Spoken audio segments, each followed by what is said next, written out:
தேவனுடைய பிரசன்னத்திலிருந்து அருமையான செய்தியை கேட்கக்கூடிய ஒவ்வொரு தேவனுடைய பிள்ளைகளையும் சிங்கப்பூர் ஏலிம் எழுப்புதல் திருச்சபையின் சார்பிலே வாழ்த்துகிறேன். இன்றைக்கும் கர்த்தர் நம்முடைய வாழ்க்கையிலே ஒவ்வொரு நிமிடமும் எப்படி நல்லவராக இருக்கிறார், அவருக்கு நாம் நன்றிகளையும் துதிகளையும் செலுத்த வேண்டும் என்பதை குறித்து உங்களோடு பகிர்ந்து கொள்ள இருக்கிறேன். எடுத்துக்கொண்ட வேதத்தினுடைய பகுதி சங்கீதம் 103வது அதிகாரம் வசனம் 1 பார்க்கின்ற பொழுது, என் ஆத்துமாவே கர்த்தரை ஸ்தோத்தரி, என் முழு உள்ளமே அவருடைய பரிசுத்த நாமத்தை ஸ்தோத்தரி, என் ஆத்துமாவே கர்த்தரை ஸ்தோத்தரி, அவர் செய்த சகல உபகாரங்களையும் மறவாதி. பாருங்க, இங்கே தாவீது சொல்கிறார், தேவன் செய்த சகல உபகாரங்களை மறவாதே என்று அவர் தன்னுடைய ஆத்மாவோடு கூட பேசக்கூடியவராக இருக்கிறார். புரியுங்களா? தேவன் செய்த சகல உபகாரங்களையும், புரியுங்களா, நம் வாழ்க்கையிலே தாயின் கற்பத்திலே தோன்றியது முதல் இந்நாள் வரை தேவன் நமக்கு செய்த நன்மைகளை மறவாதே. தேவன் ஒருவருக்கும் நன்மை செய்யவில்லை என்று யாரும் சொல்ல முடியாது. அநேக தாயின் கற்பத்திலே உருவாகிறார்கள். அவர்களுக்கு இந்த பூமியிலே பிறப்பதற்கு, அவர்களுக்கு வாழ்வதற்கு மறுக்கப்படுகிறது, கருச்சிதைவு ஏற்படுகிறது. அப்படி பிறந்தாலும் ஒருவேளை இந்திய தேசத்தில் ஒரு சில இடங்களில் பார்க்கின்றது, பெண் பிள்ளைகள் பிறந்தால் அதை கொன்றுவிடக்கூடியவர்களாக இருக்கிறார்கள். ஒருவேளை விபத்தோ இல்லை ஒரு வியாதியோ ஏதோ ஒரு மரணத்தினாலே ஒரு மரணம் ஏற்பட்டு அந்த பூமியில் வாழ முடியாத சந்தர்ப்பம் ஏற்பட்டிருக்கலாம்.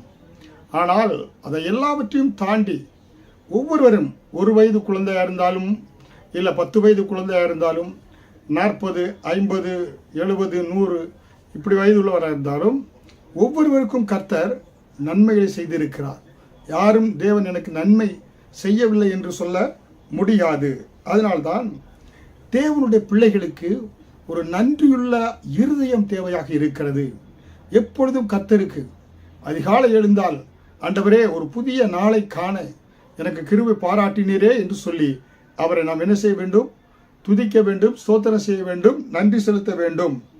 அப்ப தேவன் செய்த ஒவ்வொரு நன்மைகளையும் நாம் நினைத்து பார்க்கின்ற பொழுது நம்முடைய உள்ளத்தில் இருந்து ஒரு உண்மையான ஒரு ஆராதனை துதி தேவனுக்கு வரும். மற்றவர்கள் சொல்லாமலே நம்முடைய உள்ளத்திலிருந்து என உண்மையான ஒரு துதி, ஆராதனை, நன்றி கர்த்தருக்கு நாம் செலுத்தக்கூடியவர்களாக இருக்க வேண்டும். புரியுங்களா? அதனால்தான் கர்த்தாவே இதுவரை எனக்கு நன்மை செய்தீர், என இப்பொழுது நன்மை செய்து கொண்டு வருகிறீர், இனியும் செய்வீர் என்ற ஒரு விசுவாசம் நம்முடைய உள்ளத்தில் வருகின்ற பொழுது எப்பொழுதும் நாம் எப்படிப்பட்டவர்களாக இருப்போம்? நன்றியுள்ளவர்களாக, கர்த்தரை துதிக்கக்கூடியவர்களாக, தேவனுக்கு நன்றி செலுத்தக்கூடியவர்களாக நாம் இருப்போம். ஹல்லேலூயா! அதனால்தான் சொல்லப்பட்டிருக்கு, ஏன்னா திருக்குறளிலே, என் நன்றி கொன்றார்க்கு உய்வுண்டாம், உய்வில்லை செய்த நன்றி கொன்ற மகற்கு என்று திருவள்ளுவர் சொன்னார். புரியுங்களா?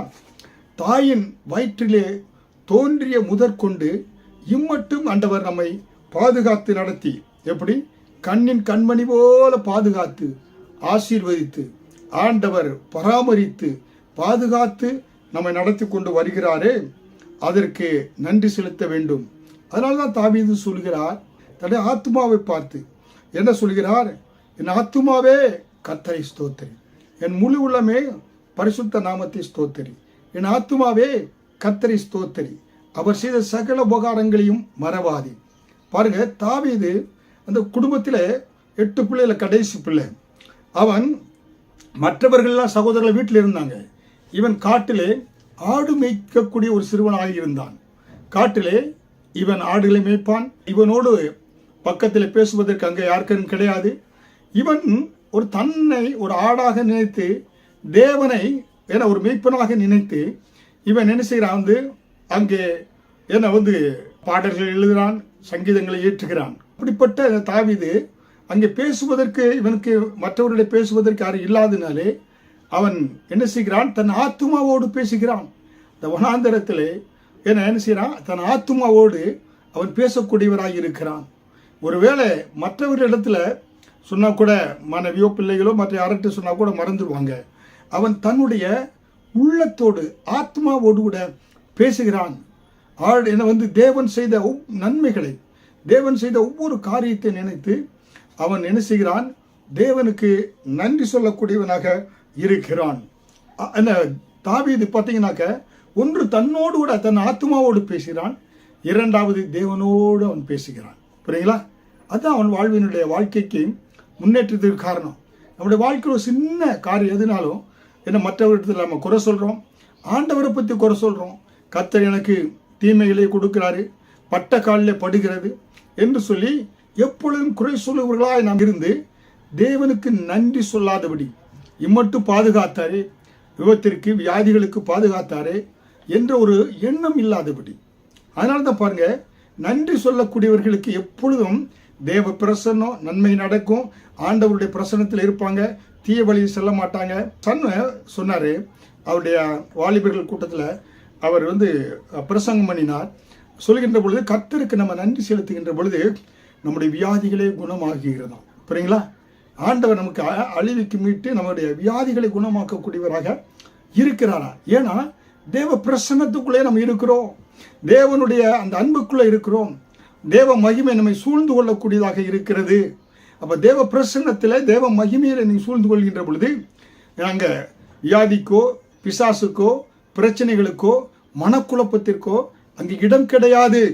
செய்தியை கேட்டுக்கொண்டிருக்க அருமையான தேவனுடைய பிள்ளைகளை, உங்கள் குடும்பத்தில் கூச்சலா, குழப்பமா, தேவனை துதிங்க, தேவனுக்கு நன்றி செலுத்துங்க. உங்களை காட்டிலும் மற்றவர்களை எவ்வளவு வறுமையிலோ வியாதியிலோ இருக்கலாம், அதை நினைத்து, ஆண்டவரே இந்த வறுமை வியாதி பார்த்தீங்கன்னாக்க எனக்கு வராதுன்னு சொல்ல முடியாது, ஆனால் எனக்கு என் குடும்பத்திற்கு வராதபடி நீர் பாதுகாத்தீரே, அதற்காக நான் நன்றி செலுத்துகிறேன், அதற்காக நான் உம்மை துதிக்கிறேன், அதற்காக உம்மை ஸ்தோத்திரம் செலுத்துகிறேன் என்று நீங்கள் எப்பொழுதும் கர்த்தருக்கு நன்றி உள்ளவர்களாக நாம் இருக்கணும். ஹல்லேலூயா! கர்த்தர் உங்களுக்கு கொடுத்த சமாதானத்திற்காய், கர்த்தர் கொடுத்த உங்களுடைய மனைவிக்காய், கர்த்தர் கொடுத்த உங்கள் பிள்ளைகளுக்காய், கர்த்தர் கொடுத்த நல்ல ஜீவியத்திற்காய், கர்த்தர் கொடுத்த நல்ல வீட்டிற்காய், கர்த்தர் கொடுத்த நல்ல வேலைக்காய், கர்த்தர் கொடுத்த நல்ல தேசத்திற்காய், ஆசீர்வாதமான உள்ள தேசத்தில் வாழச் செய்தாரே, அதற்கு நம்ம கர்த்தருக்கு நன்றி தெரிவிக்கின்ற பொழுது உங்களுடைய பிரச்சனைகள்லாம் தீர்ந்து போகும். ஹல்லேலூயா! உங்கள் சூழ்நிலைகளை மாற்றக்கூடியவர் கர்த்தர். ஹல்லேலூயா! அப்போ எங்கே ஃபஸ்ட்டு முதல்ல ஆரம்பமாக வேண்டும்? உங்களுக்குள் இருந்துதான் ஆரம்பமாக வேண்டும். உங்கள் பிரச்சனையை தீர்ப்பதற்கு என எங்கே இருக்கிறது என்றால், முதல் காரியம் உங்களிடத்தில் தான் இருக்கிறது. ஹல்லேலூயா! அதனால தான் கர்த்தர் எழுதி வைத்திருக்கிற வேதத்தில் ஒவ்வொரு காரியங்களையும், இஸ்ரவேல் ஜனங்களை ஏன் நமக்காக வேதத்தில் என்ன யாத்திராகமம், என்ன பார்த்தீங்கன்னா என்னாகும், உபாகமம் எல்லாம் எழுதி வைத்திருக்கிற காரியங்கள். அந்த இஸ்ரவேல் ஜனங்கள் சீக்கிரமாய் கர்த்தர் செய்த நன்மையை மறந்து விட்டார்கள். எகிப்திலே 430 வருடங்கள் அடிமைகளாக இருந்தாங்க. எகிப்தின் அடிமைத்தனத்திலிருந்து அவர்களை மீட்டெடுக்கும்படியாய் கர்த்தர் மோசையை தெரிந்து கொண்டார். அங்கே பார்வோனுக்கு 10 வாதைகளை அனுப்பி கர்த்தர் அவர்களை மீட்டெடுத்து சிவந்த சமுத்திரத்தை பிளந்து வனாந்தரத்திலே அவர்களுக்கு சாப்பிடுவதற்கு 40 வருடம் மன்னாவை கொடுத்து, குடிப்பதற்கு கண்மலையிலிருந்து தண்ணீரை கொடுத்து, கர்த்தர் அவர்கள் கேட்ட இறைச்சியை ஆண்டவர் கொடுத்தார். பகலிலே மேகஸ்தம்பம், இரவிலே அக்னி ஸ்தம்பம், இப்படியாக கர்த்தர் அவர்களுக்கு நன்மை செய்து நடத்தி கொண்டு வந்த பொழுது அவர்கள் அந்த நன்மையை மறைந்து தேவனை குறை கூறி முறுமுறுத்தார்கள். ஹல்லேலூயா! கொஞ்சம் கூட அவர்களுக்கு நன்மை இல்லை. அவங்க அடிமைத்தனத்தில் இருக்கின்ற பொழுது, இந்த வனாந்தரத்தில் இறைச்சி இல்லும் போது ஆண்கள் அழுதார்களாம். அங்கே நாங்கள் எகிப்தில் இருந்திருப்போமே, இறைச்சி கிடைச்சிருக்குமே, அடிமையாக இருந்தால் கூட இறைச்சி கிடைச்சிருக்குமேன்னு சொல்லி ஆண்கள் அழுதார்களாம். எவ்வளவு அதை பார்க்கின்ற ஒரு சிரிப்பு வருகிறது பாருங்க. அப்படிப்பட்ட இவங்க அந்த முறுமுறுத்த பொழுது, வணங்கா கழுத்த ஜனங்களா இருந்தபோது தான் அவருடைய பிரேதங்கள் வனாந்திரத்தில் விழுந்தது. இஸ்ரவேல் ஜனங்களுடைய 20 வயதிற்கு மேற்பட்ட ஆண்கள் எல்லாம் அவங்க கொள்ளுவாய் சர்ப்பம் அவர்கள் தீண்டியது. அநேகரை நினைச்சுதாங்க மரித்தார்கள் என்று நாம் பார்க்கிறோம். புரியுங்களா? ஏன்னா கர்த்தர் ஒரு தகப்பனை போல தோளிலே சுமந்து கொண்டு வந்தார். இன்றைக்கு சரித்திரத்தில் பார்த்தீங்கன்னா, ஒரு தலைவன் கீழாக, மோசையின் கீழாக 30 லட்சம் ஜனங்கள் வனாந்திரத்தில் 40 வருடம் நடத்தியது போல எந்த ஒரு காரியமும் நடைபெறவில்லை. ஒரு தலைவன் கீழாக 30 லட்சம் ஜனங்கள் கீழ்ப்படிந்து வனாந்திரத்தில் எந்த விதமான அவர்களுக்கு சேமிப்போ, தண்ணீரோ, உணவோ சேமிப்பு இல்லாதபடி, உடுத்த உடையோ இல்லாத போது ஒரு தலைவன் கீழாக 40 வருடம் கர்த்தர் நடத்தி சென்றார் என்றால் மாபெரும் கிருபை. கண்மணி போல பாதுகாத்தார். ஆண்டவர் எல்லா வியாதிகளுக்கு, விபத்துகளுக்கு, கொள்ளிவாய் சர்ப்பங்களுக்கெல்லாம் அவர்களை விலக்கி பாதுகாத்தார். ஆனால் அவர்கள் கீழ்ப்படியவில்லை, முறுமுறுத்தார்கள். நன்றியுள்ள இருதயம் இல்லை. நன்றியில்லாத இருதயத்தினாலே அவர்கள் மடிந்தார்கள். பிணங்கள் செத்து வனாந்திரத்தில் விழுந்தன என்று பார்க்கிறோம். அருமையான தேவனுடைய பிள்ளைகளே, முதல் ராஜாவாகிய சவுலை பாருங்க. ஆண்டவர் இஸ்ரவேலுக்கு முதல் ராஜாவாக சவுலை கர்த்தர் தேர்ந்தெடுத்தார். கர்த்தர் செய்த சகல உபகாரங்களையும் சவுல் ராஜா மறந்து போனார். தன்னுடைய தாழ்விலே நினைத்தவரை மறந்ததினாலே தன்னுடைய சுய மகிமையை தேடி தனக்கென்று ஜெய ஸ்தம்பங்களை நிறுவினார், நாட்டினார். யாரு? முதல் ராஜாவாகிய சவுல். இதனால்தான் சவுலுடைய உள்ளம் இருளடைந்தது. தேவனால் விடப்பட்ட மற்ற ஆவி, பொல்லாத ஆவி சவுலுடைய இருதயத்தை நிரப்பியது என்று பார்க்கிறோம். அதனால்தான் வேதம் சொல்கிறது, ரோமர் 1 அதிகாரம் வசனம் 21, அவர்கள் தேவனை அறிந்தும் அவரை தேவன் என்று மகிமைப்படுத்தாமலும் சோத்தரியாமலும் இருந்து தங்கள் சிந்தனைகளினாலே வீணரானார்கள். உணர்வில்லாத அவருடைய இருதயம் இருளடைந்தது. பார்த்தீங்களா எவ்வளவு தெளிவாக வேத வசனம் உள்ளங்கை நெல்லிக்கனி போல என தேவனை அறிந்திருந்தும் அவரை தேவன் என்று மகிமைப்படுத்தாமலும் சோத்தரியாமல் இருந்து, அதாவது தேவனுக்கு நன்றி தெரிவிக்காமல் இருந்து தங்கள் சிந்தனைகளாலே வீணரானார்கள். உணர்வில்லாத அவருடைய இருதயம் இருளடைந்தது. பாருங்க, தங்கள் சிந்தனைகளே. அதனால்தான் வேத வசனம் சொல்கிறது, மனிதனுக்கு செம்மையாய் தோன்றுகிற வழிகள் மரண வழிகள். இன்றைக்கு அநேகர் பணம் பொருள் எல்லாம் வந்துச்சுனாக்க மனமும் மாமிசமும் விரும்பியது போல சரீரத்தை, எண்ணங்களை, மனதை கட்டுப்படுத்தாதபடி அதை என்ன செய்யறாங்க, மனதும் மாமிசமும் விரும்பினது போல சிந்தனைகளில் வீணராகிறாங்க. சிந்தனை தான் கெட்டு போற மனிதனுடைய சிந்தனை ஆட்கொள்ளக்கூடியவன் யாரு? சாத்தானவன். அந்த சிந்தனைகளிலே தேவனுக்கு கனத்தையும் மகிமையும் நன்றியை நீங்க தெரிவிக்கவில்லை என்றால் பிசாசானவன் அதில் குடிகொண்டுறான். அவன் அந்த சிந்தனை ஆட்கொண்டு விடுகிறான். அவன் உலக காரியங்கள், உலகம், மாமிசம், பிசாசுக்கு நீங்க அடிமையாகிறீங்க. அதனால நீ வீணராய் போயிடுறீங்க. உங்களுடைய இருதயம் இருளடைந்து விடுகிறது. இருதயம் தான் உங்களுக்கு வெளிச்சத்து கொடுக்கக்கூடியதாக, வெளிச்சமாக இருக்கிறது. உங்கள் சிந்தனைகளை தேவனை துதிக்க துதிக்க சிந்தனைகள், இருதயம் என வெளிச்சமாக மாறக்கூடியதாக இருக்கிறது. சிந்தனையும் இருதயம் தேவ பிரசனம் ஆட்கொள்ளக்கூடியதாக இருக்கிறது. அதனால்தான் தேவன் சொல்கிறார், தேவனை அறிந்திருந்தும் அவர்கள் தேவனை மகிமைப்படுத்தாமல் ஸ்தோத்திரையாமலோ தங்கள் சிந்தனைகளாலே வீணரானார்கள். உணர்வில்லாத அவருடைய இருதயம் இருளடைந்தது. எச்சரிப்புக்காக இந்த வேத வசனத்தை கர்த்தர் நமக்காக அப்போஸ்தலன் பவுல் ரோமர் சபைக்கு எழுதுகின்ற பொழுது 1 அதிகாரம் 21 சொல்லப்பட்டது போல நமக்கு இன்றைக்கு இந்த வேத வசனம் நம்மை உணர்த்தக்கூடியதாக இருக்கிறது. ஹல்லேலூயா. உங்க சுய சிந்தனையின் மேல் சாய்ந்து விடாதீங்க. ஏன்னா உங்களை உருவாக்கினவர், படைத்தவர், உருவாக்கியவர், உங்களை நடத்துகிறவர், பாதுகாக்கிறவர், பராமரிக்கிறவர் என எப்பொழுதும் தேவன் என்று அந்த உணர்வு இருக்கின்ற பொழுது அது உங்களை மட்டுமல்ல, உங்கள் குடும்பம், பிள்ளைகள், பெற்றோர்கள் எல்லாரையும் அது பாதுகாக்கக்கூடியதாக இருக்கிறது. ஹல்லேலூயா. அதனால்தான் இயேசு கிறிஸ்து நாட்கள் கூட பார்க்கிறோம். ஏன்னா கோரேசின், பெத்சாயிதா, கப்பர்நகும் பட்டணங்கள் அங்கே கர்த்தர் எண்ணற்ற அற்புதங்களை அவர்களுக்கு செய்தார். ஆனால் அவருடைய இருதயமோ நன்றியில்லாத இருதயமாக இருந்ததினாலே கர்த்தர் செய்த உபகாரங்களை எல்லாம் அவங்க என்ன செய்தாங்க, மறந்து விட்டார்கள். அவர்கள் கர்த்தரை துதிக்கவும் இல்லை, கர்த்தருக்கு நன்றி செலுத்தல, கர்த்தரை அவர்கள் ஸ்தோத்தரிக்கவும் கிடையாது.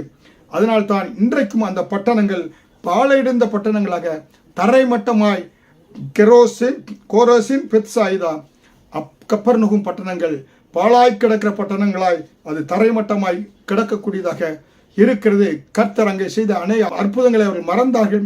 கர்த்தருக்கு துதியையும் கனத்தையும் மகிமையும் அவர்கள் செலுத்தாததுனாலதான். ஹல்லேலூயா. ஒன்றை நீங்க தெரிந்து கொள்ளுங்கள். ஒன்று, கர்த்தரை நீங்க செய்த நன்மைகளுக்காக கர்த்தரை நீங்க துதிக்கின்ற பொழுது என்ன செய்றீங்க, கர்த்தர் நாம மகிமைப்படுகிறது. கர்த்தர் என்ன செய்கிறாரு, உங்களுக்கு நிறைவான ஆசீர்வாதத்தை கொடுப்பது மட்டுமல்ல, தொடர்ந்து நீங்க ஆசீர்வாதத்துக்கு செல்லவும் அந்த ஆசீர்வாதத்தை தக்க வைத்துக் கொள்வதற்கும் அது உதவியாக இருக்கிறது. ஆசீர்வாதத்தை பெற்றுக்கொள்கிறீர்கள், பெற்ற ஆசீர்வாதத்தை தொடர்ந்து தக்க வைத்துக் கொள்வதற்கு உங்களுக்கு ஸ்தோத்திரமும் கனமும் துதியும் தேவனுக்கு செலுத்த வேண்டும். புரியுங்களா? தேவனுக்கு நன்றியை தெரிவிக்க வேண்டும். ஏரேது ராஜா என்ன செய்யறார் பாருங்க, கர்த்தர் செய்த சகல உபகாரங்களையும் மறந்து விட்டார் ஏரோது ராஜா. புரியுங்களா? சாமர்த்தியமாய் அவர் பிரசங்கம் பண்ணின போது, அவர் தன்னுடைய சுய ஞானத்தில் சாமர்த்தியமாய் பிரசங்கம் பண்ணின பொழுது ஜனங்கள் எல்லோரும் இது மனுஷ சத்தம் அல்ல, இது தேவ சத்தம் என்று ஆர்ப்பரித்தார்கள்.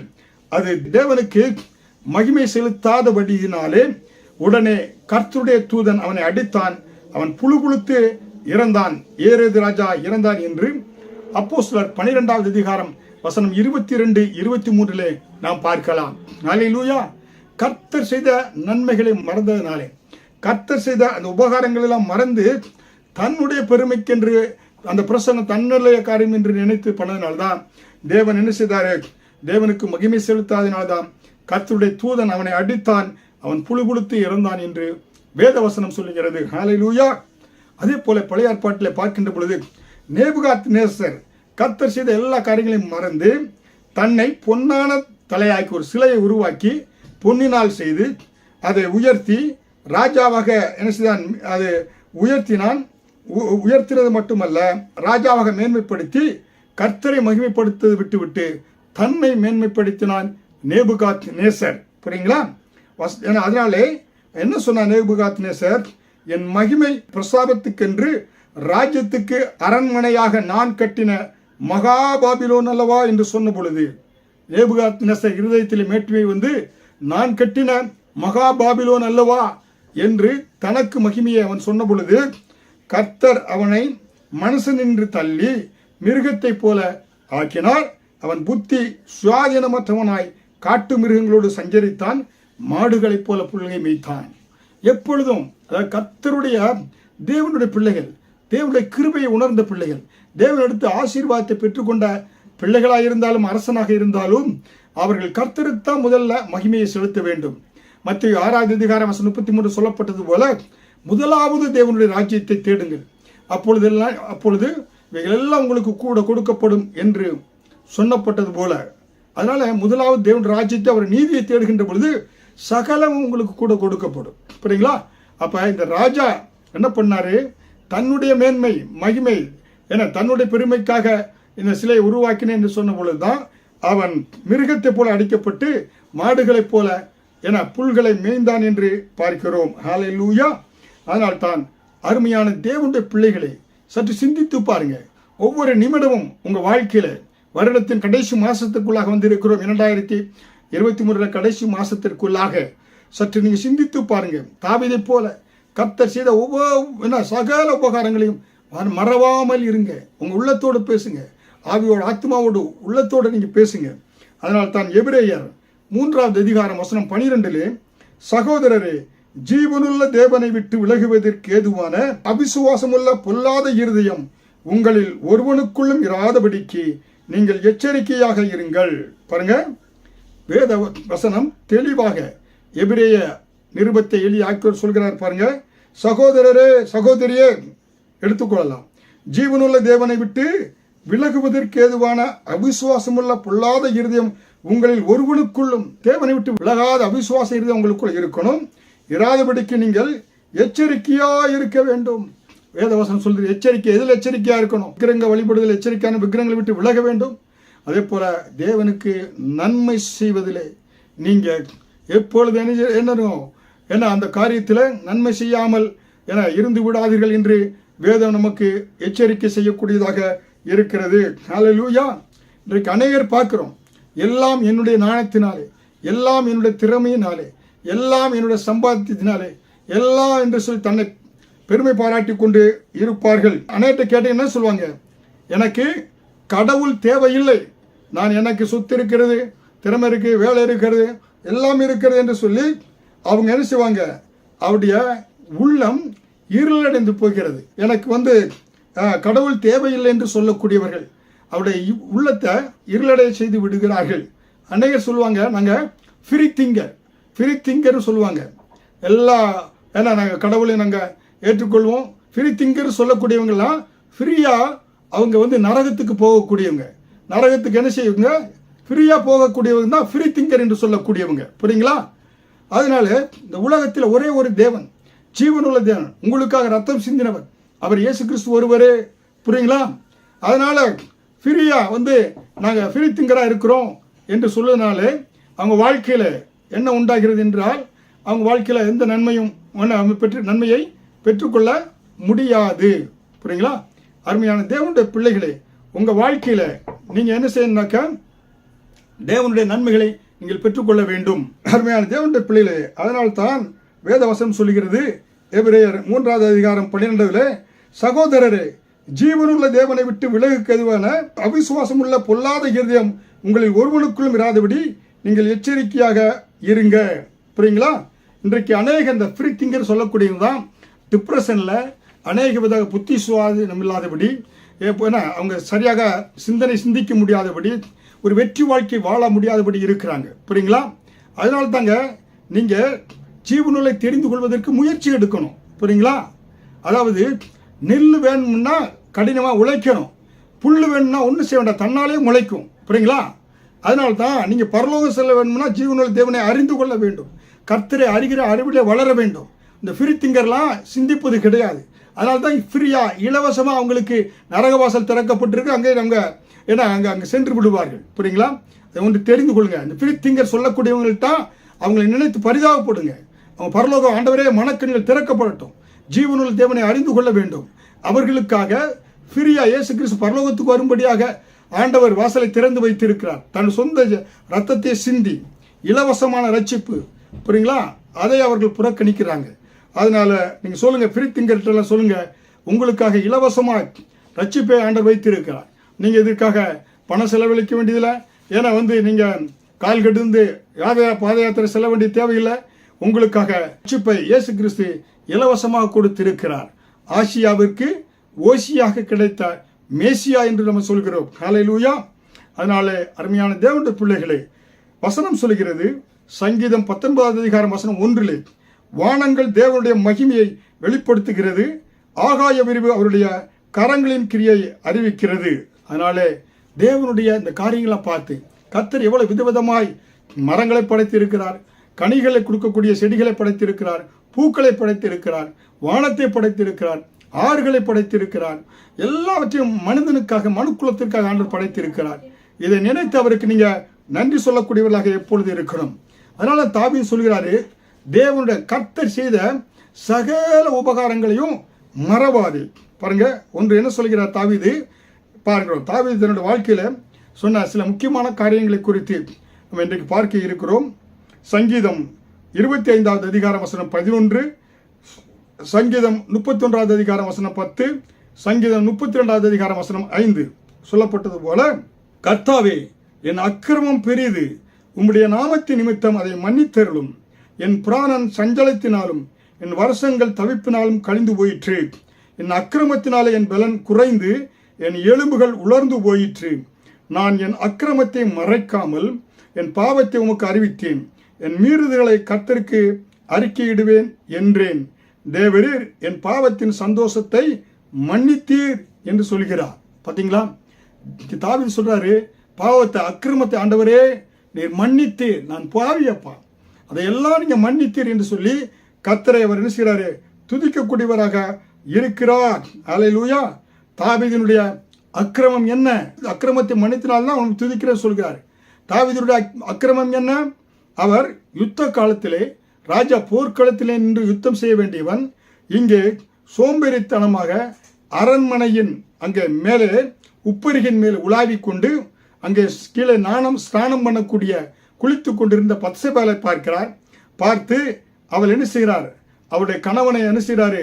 அவர் போர்க்களத்துக்கு அனுப்பிவிட்டு அந்த பத்சேபாளை அழைத்து அவளோடு பாவம் செய்கிறார். இது தேவனுக்கு பயங்கரமான கோபம் கொண்டு வரக்கூடியதாக இருந்தது. அதனால்தான் தீர்க்கதரிசியாகிய நாத்தானை கர்த்தர் அனுப்பி 2 சாமுவேல் 12வது அதிகாரம் வசனம் 1 முதல் 12 பார்க்கின்ற பொழுது கர்த்தர் தன்னுடைய தீர்க்கதரிசியாகிய நாத்தானை அனுப்பி தாவீதின் அக்கிரமத்தை உணர்த்தி தாவீதை கடிந்து கொண்டார் என்று நாம் பார்க்கிறோம். புரியுங்களா? அப்பொழுதுதான் தாவீது தன்னுடைய அக்கிரமம் எவ்வளவு கொடியது, நான் கர்த்தருடைய கரத்திலிருந்து மரண தண்டனை பெற வேண்டியதாக இருந்தது என்று சொல்லி அவர் என்ன செய்கிறாரு? கர்த்தருடைய பாதத்தில் விழுந்து தன் பாவங்களை அறிக்கையிட்டு மனம் கசந்து அழுகிறார் தாவீது. தன் அக்கிரமத்தெல்லாம் பாவத்தையெல்லாம் ஆண்டவரே மன்னியும், புரியுங்களா? சங்கீதம் 51 முழுவதும் பாவை அறிக்கையின் சங்கீதமாக தாவீது சொல்கிறார். அதனால கர்த்தர் பாருங்க, பாவம் செய்த பொழுது, கர்த்தரை விட்டு தூரமாக போன பொழுது கூட அவர் மீண்டும் வந்து விழுந்த இடம் கர்த்தருடைய சமூகம். அதனால தான் கர்த்தர் அவனை, தாவீதை தன் இருதயத்துக்கு ஏற்றவனாக, தாசனாக கர்த்தர் கண்டார் என்று பார்க்கிறோம். அதே சவுல் தேவனுக்கு பிரியமில்லாமல் நடந்த பொழுது கர்த்தருடைய சமூகத்தில் வந்து விழல. ஆனால் தாவீதோ பாவம் செய்தார். ஆனால் ஒரே ஒரு முறை அந்த பாவம் செய்தார். மீண்டும் அந்த பாவத்தை அவர் செய்யவே கிடையாது. அவர் வந்து விழுந்த இடம் கர்த்தருடைய சமூகம். அதனால் தான் அவர் தன்னுடைய அக்கிரமங்கள் எல்லாம் மன்னியும் ஆண்டவர் என்று ஆண்டவரிடத்தில் வருகிறார். ஏனென்றால் பாவம் என்பது, பாவம் ஒரு கொடூரமானது. ஆதியாகமம் 4வது அதிகாரம் வசனம் 7 பாவம் வாசற்படியிலே படுத்து இருக்குமா. பாருங்க, வீடு இருக்கு, வாசல் இருக்கு, அந்த வாசப்படியில் ஒரு நல்ல பாவம் படுத்து இருந்துச்சு வச்சுக்கோங்க, நீங்க வெளியே போனால் என்ன செஞ்சிடும்? அது கடித்து விடும். அதே போல பாவம் வீட்டை தாண்டினாலே பாவம் படுத்து இருக்கிறான். உலகம் முழுவதும் பாவமாக இருக்கிறது. என்னாகும் 32வது அதிகாரம் வசனம் 23 உங்கள் பாவம் உங்களை தொடர்ந்து பிடிக்கும், உங்கள் பாவம் உங்களை தொடர்ந்து பிடிக்கும் என்று சொல்லப்பட்டு இருக்கிறது. அதே போல என்ன, ஏசாயா 59வது அதிகாரம் வசனம் 2 உங்கள் அக்கிரம சிந்தைகளை உங்களுக்கும் தேவனுக்கும் நடுவாக பிரிவினை உண்டாக்குகிறது. உங்கள் பாவங்களை அவர் உங்களுக்கு செவி கொடாதபடி அவருடைய முகத்தை உங்களுக்கு மறைக்கிறது. புரியுங்களா? அதனால தான் அது பாவத்தினாலே மனசாட்சி ஓலமிடுகிறது. தேவனை நோக்கி மனதிலே சமாதானம் எடுபட்டு போய் விடுகிறது. பாவம் செய்கிற குடும்பங்களில் பாருங்க, சமாதானம் இல்லை. புரியுங்களா? அநேகர் பார்த்தீங்கன்னாக்கா வாழ்க்கையில் பாருங்க, நேற்று ஒரு மனிதனுடைய சோக கதை தான், அதை படித்த பத்திரிகையில். அவர் பாருங்க, திருமணம் முடித்து கணவன் மனைவி நான் சந்தோஷமா இருந்தாங்க. சில நாட்களில் ஏன்னா வந்து பார்த்தீங்கன்னாக்கா அவர் மனைவி அவருக்கு துரோகம் செய்து வாழ்ந்து கொண்டிருந்தாங்க. உடனே அவர் இடிச்சுட்டாரு. 2 பிள்ளைகள், ஒரு பெண் பிள்ளை, ஒரு பையன் சிறு பையனாக இருக்கும்போது மனைவியை டைவர்ஸ் பண்ணிட்டாரு. வீடை விற்று வீடை தனியாக பிரித்து மனைவி காசை எடுத்துக்கிட்டு போயிட்டாங்க.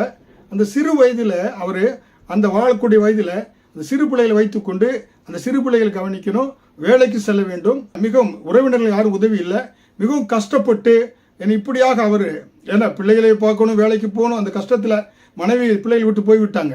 ஆனால் அப்படி வாழும்போது அவருக்கு அதிகமான டிப்ரெஷன் வந்து, சர்க்கரை வியாதி, அந்த ப்ரெஷர் வியாதி எல்லாம் பயங்கரம் வந்தது. அப்புறம் அரசாங்கத்தில் பிள்ளைகள் இன்றைக்கு 8 வயது 10 வயது ஆயிருக்கிறாங்க. அரசாங்கத்தில் உதவி கேட்டு ஒரு கவர்மெண்ட் சிங்கப்பூரில் அவருக்கு வாடகை வீடு கொடுத்துருக்கு. அந்த வாடகை வீட்டில் மாதத்திற்கு 150 ரூபாய் கட்டி அவர் வாழ்கிறாரு. புரியுங்களா? வேலையும் பார்க்குறாரு, அதை வைத்து தன்னுடைய மெடிக்கல் பில்லையும் பார்க்குறாரு, பிள்ளைகள் படிப்பு எல்லா காரியங்களையும் பார்க்குறாரு. அப்போ பாருங்க, அந்த பாவம் பார்த்தீங்கன்னாக்க எவ்வளவு அந்த குடும்பத்தை பிரித்து விட்டது. பிள்ளைகளுடைய வாழ்க்கை, கணவன், எல்லாரையும் சமாதானம் இல்லாத ஒரு வாழ்க்கையாக மாற்றி விட்டது. புரியுங்களா? அப்போ இன்னைக்கு அனைவருடைய வாழ்க்கையில் சமாதானம் எடுபட்டு போவது காரணம் என்ன? கலக்கங்கள் உண்டாவதற்கு காரணம் என்ன? பாவம் ஒரு காரணமாக இருக்கிறது.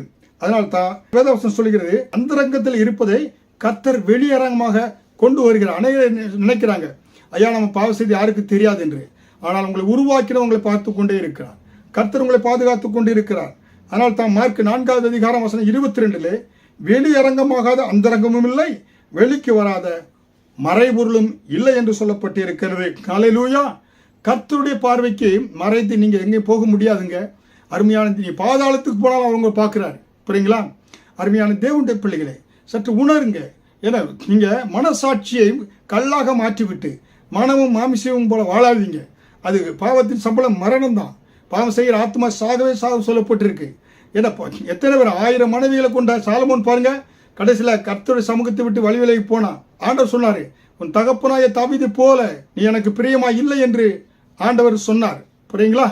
அருமையான தேவனுடைய பிள்ளைகளே, பாபிலோனின் சால்வையை ஆகான் திருடி வைத்தான், பாபிலோனுடைய சால்வையை.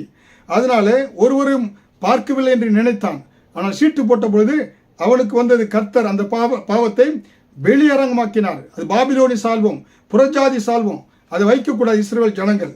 அதனால தான் நம்ம யாருக்கு தெரியாது என்று நீங்கள் நினைக்காதீங்க. புரியுங்களா? அதே போல சில வருடங்களுக்கும் அமெரிக்க ஜனாதிபதி இருந்த கிளின்டன் என்ன பாவம் செஞ்சு யாருக்கு தெரியலன்னு. ஆனால் கர்த்தர் அந்த பாவத்தை அவனுக்கு என்ன வெளிப்படுத்தினார் என்று பார்க்கிறோம். புரியுங்களா? அருமையான தேவனுடைய பிள்ளைகளே, அதனால் தான் இன்றைக்கு உங்களுக்காக, பாவங்களுக்காக கல்வாரி சிலுவையில் இயேசு மரித்தார். இயேசுவை ஏற்றுக்கொண்டு, ஏன்னா ஆண்டவரே நீரே என்னுடைய பாவங்களுக்காக கல்வாரியில் சிலுவையில் மரித்தீர், அடக்கம் செய்யப்பட்டீர், 3ஆம் நாள் உயிரோடு எழுப்பி வந்தீர், நீரே உலக ரட்சிகர் என்று நீங்க சொல்லுகின்ற பொழுது இலவசமாய் பாவ மன்னிப்பு பெற்றுக்கொள்றீங்க. இயேசுவை ஏற்றுக்கொள்கின்ற பொழுது அவருடைய பிள்ளையாய் மாறுறீங்க. பாவத்தை மன்னிக்கிறாரு, அக்கிரமத்தை ஆண்டவர் மன்னிக்கிறாரு. அப்ப நீங்க அவர் துதிக்க ஆரம்பிக்கிறீங்க. நன்றி மறவாமல் துதிக்க என்ன உண்டாகிறது? கர்த்தருடைய ஆசீர்வாதத்திற்கு பாத்திரம் மாறிய தேவ கிருபை உங்கள் மேல் பெருகிறது. தேவ கிருபை பெருக பெருக நன்றியுள்ள இருதயம் பெருக பெருக ஆசீர்வாதங்கள் உங்கள் நோக்கி வந்து கொண்டிருக்கிறது. ஆசீர்வாதங்களை நீங்க தக்க வைத்துக் கொள்ளக்கூடியவர்களாக மாறுறீங்க அருமையான தேவனுடைய பிள்ளைகளே. அதனால் இன்றைக்கு அவர் செய்த சகல நன்மைகளையும் மறக்காதீங்க. கர்த்தர் செய்த சகல உபகாரங்களையும் மறக்காதீங்க. தொடர்ந்து இது தொடர் போதனையாக இருப்பதனாலே தொடர்ந்து உங்கள் மத்தியிலே நான் பகிர்ந்து கொள்ள இருக்கிறேன். இந்த செய்தியை கேட்ட ஒவ்வொரு பிள்ளைகளும் எப்பொழுதும் நன்றியுள்ளவர்களாக இருங்க. உங்கள் வாழ்க்கையில் புரியுங்களா? தேவனுக்கு நன்றி தெரிவிங்க. இந்த வருகிற வாரம் முழுவதும் கண்ணின் கண்மணி போல உங்களை தேவன் விபத்திற்கு, வியாதிகளுக்கு, கொள்ளை நோய்களுக்கு பாதுகாத்து உங்களையும் உங்கள் குடும்பத்தையும் உங்கள் பிள்ளைகளையும் கர்த்தர் பாதுகாத்து கிருபையாய் ஆண்டவர் நடத்துவார். கர்த்தருடைய மாபெரும் ஆசீர்வாதம் உங்கள் மேல் தங்கி இருப்பதாக. ஆமேன்.